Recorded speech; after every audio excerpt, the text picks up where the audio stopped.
Hey guys, so today I'm going to be looking at more Am I Wrong stories. So yeah, let's just get right into the video. New hair again.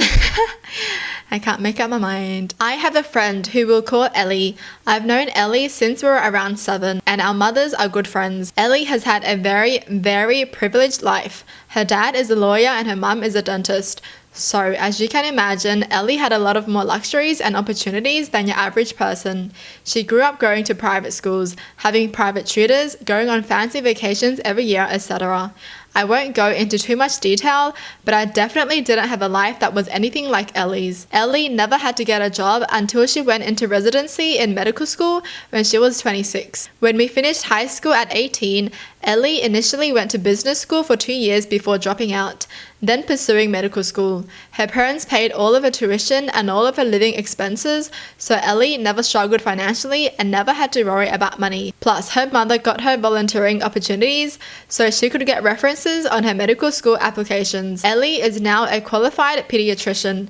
I'm glad she was able to find a career path she enjoys, and I'm proud of her for finishing school.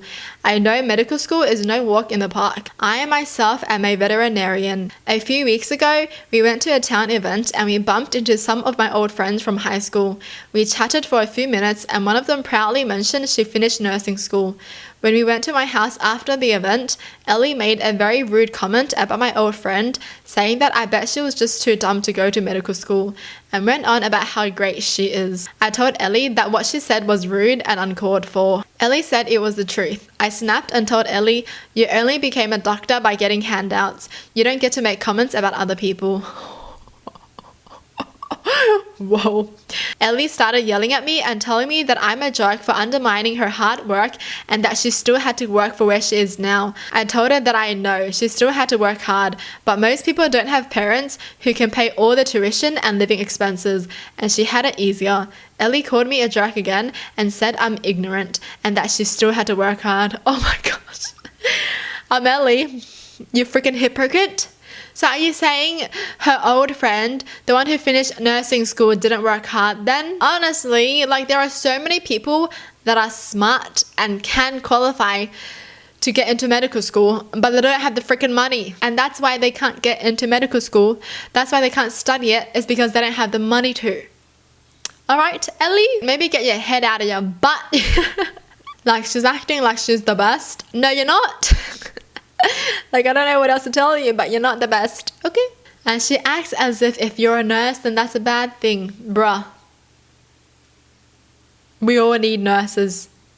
Nurses do so much work.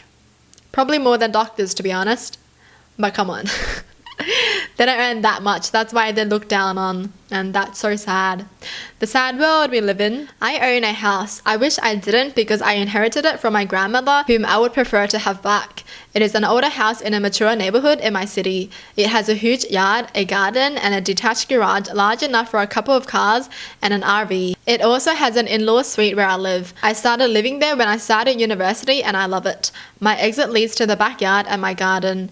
After the estate was all settled, I was left with a little money and a fully paid off house.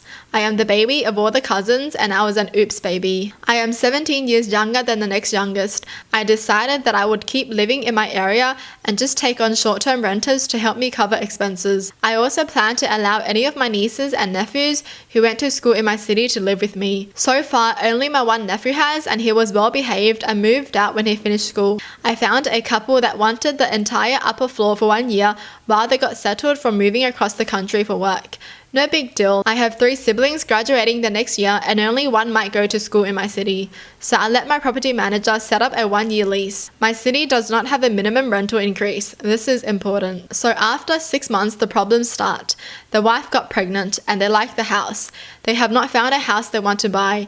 They want to keep living here, but they don't want a roommate. So one day the husband catches me and says that he had talked to the property manager about renting the entire house and that I might want to start looking elsewhere for a place to live.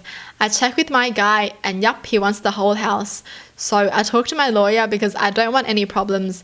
As long as the increase is 1 year after tenancy and I give 3 months notice, there's literally no limit on the rental increase. So I tell my property manager to raise the rent for the ground level 50%. They have 5 months notice of rental increase, so I am in the clear. Now I can hear them fighting about having to find a new place, which I don't get because I was clear in the lease that it was only for a year, and I gave them a good price because they had excellent credit and rental history.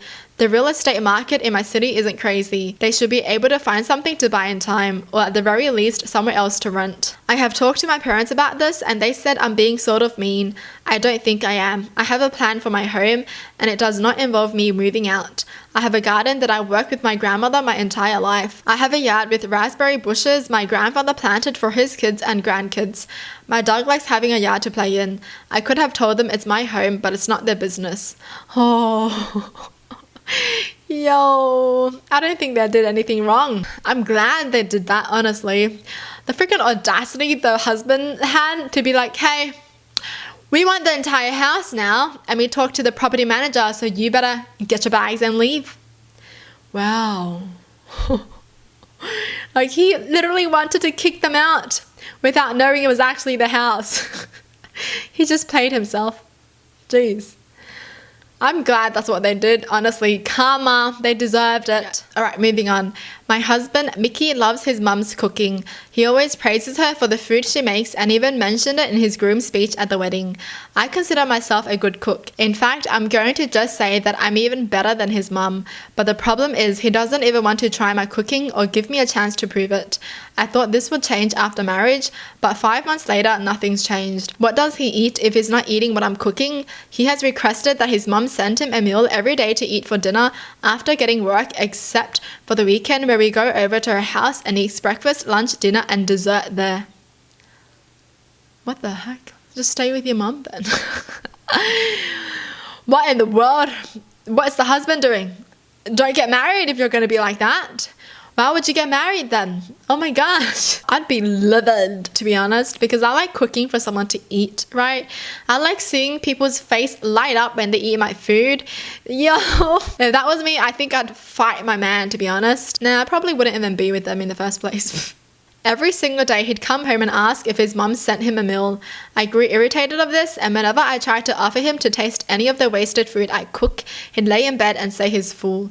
So I came up with an idea. I cooked him the same meal his mum sent him that day and put it aside till he got home. He asked if his mum sent a meal for dinner and I said yes, and served him my own version of the meal, not hers. He didn't notice anything different. He ate the whole thing with no hesitation while I sat across from him asking him questions about how good the meal was. He went on and on praising it, saying how perfect, exceptional it was, and how it was just what he needed after a long day at work.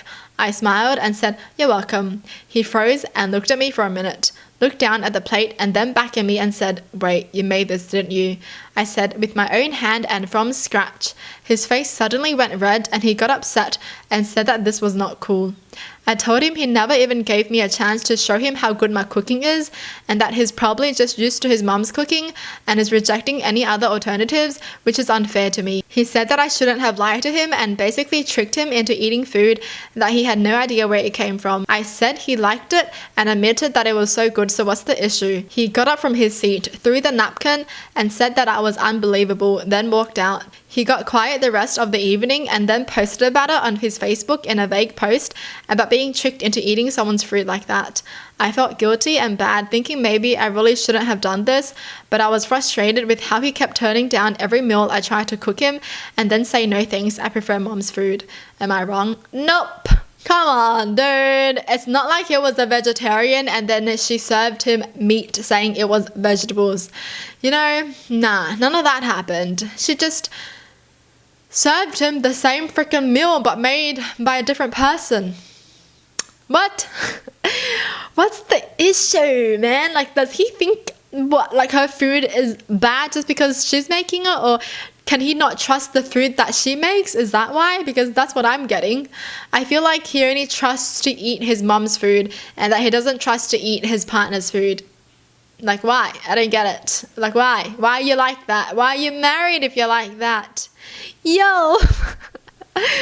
These people do be making me mad. Jeez, after reading this story though, I definitely wouldn't have married him. Like, if I knew this before marrying him, I would not marry him. Like, come on. Piss off. Oh my gosh. Food is so important to me, right? Come on. If I'm cooking food for someone and they say, no thanks, ew, nah, I want my mum's food. Wow, they deserve a whack. Well, that's it for the video. Hope you guys enjoy. Tell me in the comments down below what your thoughts are. And as always, thanks for watching. Hope you guys liked it. And I'll see you guys next time. Bye.